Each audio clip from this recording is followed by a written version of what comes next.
Sir, thank you very much for joining the program. First of all, your reaction to the government deciding to ban rallies just as your supporters were taking to the streets. Well, just to give you the background, the Supreme Court asked the President of Pakistan to fix an election date.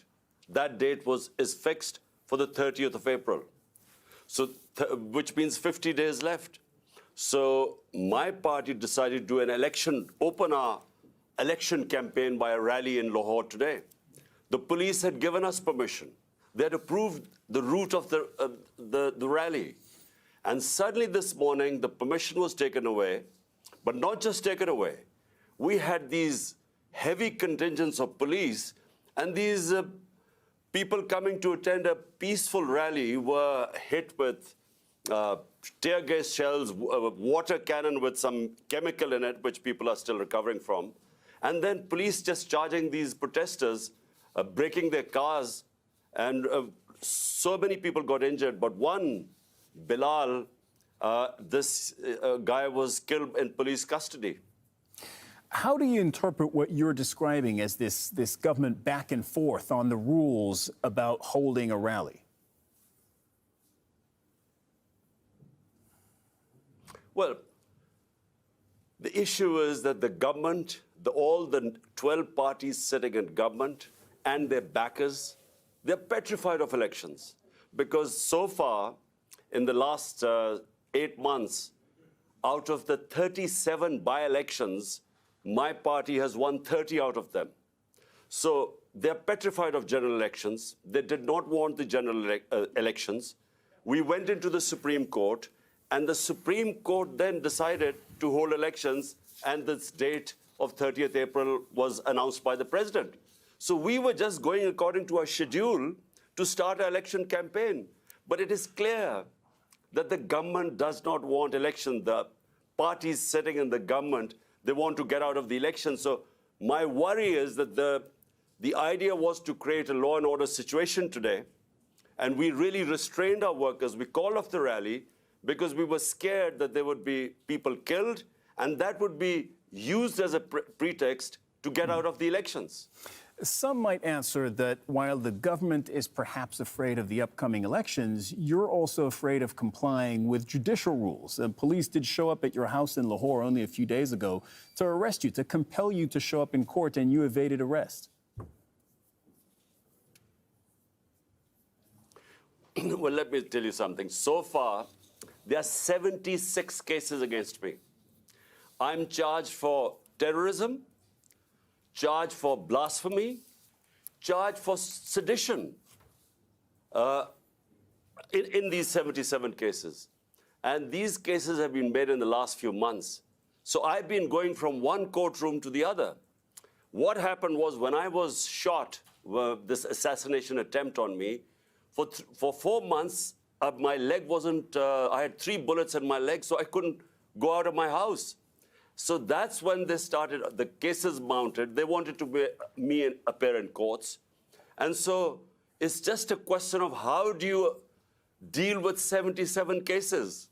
I mean, how many court appearances do you make? So it is just one other way of getting me out of the way to contest the elections. So they want either to imprison me or to disqualify me because they are scared that my party, thanks to the Almighty, is one of the most popular party in Pakistan's history. So because they're scared, that's why they're trying to find ways either to get out of elections or get me out of the way.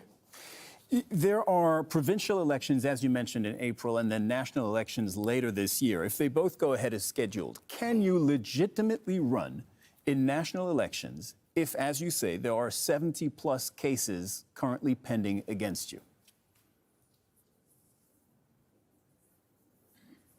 All the cases, I'm afraid, are frivolous. Whenever they go into a court of law, these cases will be dismissed. Now imagine, I just give you an example. There's a terrorism. I'm supposed to have committed terrorism. Sir, sorry to interrupt, but if that's the case, and if that's what you believe, why didn't you show up in court? Because I couldn't show up in court. There were reasons why I was injured. So for a lot of time, For 4 months, I was house-ridden. I couldn't really, my leg wasn't, the doctors would not allow me to travel. And they knew it. But before that, I was attending all court cases. But it's only since I was shot, that's when I didn't attend courts. And since then, I have again. But look, it's physically not possible to attend so many court cases. So my lawyers are trying to sort of work out a schedule. The second problem is security. My life is under threat because the people who try to assassinate me are in power. And so we've asked from the courts, we want protection. The court must give me protection before I can appear in courts. Because, I repeat, the people who I have nominated in my assassination attempt are sitting in power. Right, and just for our viewers, I want to make clear that they deny that, including the Prime Minister, who said he has nothing to do with the shooting against you late last year. How do you see the rest of this year playing out for you with these 2 elections coming up? Well, you know, the biggest concern right now for my political party is to protect me, because there's a serious threat to my life. And the reason is, I repeat, that these people sitting in power are petrified of losing the elections, which they will, which is why they don't want elections. So the question is, how do I campaign and yet have a secure enough environment? Question is, how do I go to these courts? I made 3 court appearances, and unfortunately, there was just no protection there. That's why we've approached the court and said, look, there must be some police protection. But problem is, the people who are supposed to protect me are the ones who are trying to kill me. But what's your plan for this year? Is it win elections and then ride it back into office and into power in Islamabad? Well, the elections, national elections, are scheduled for October. But because we were in power in 2 of the 4 provinces, we dissolved our assemblies here.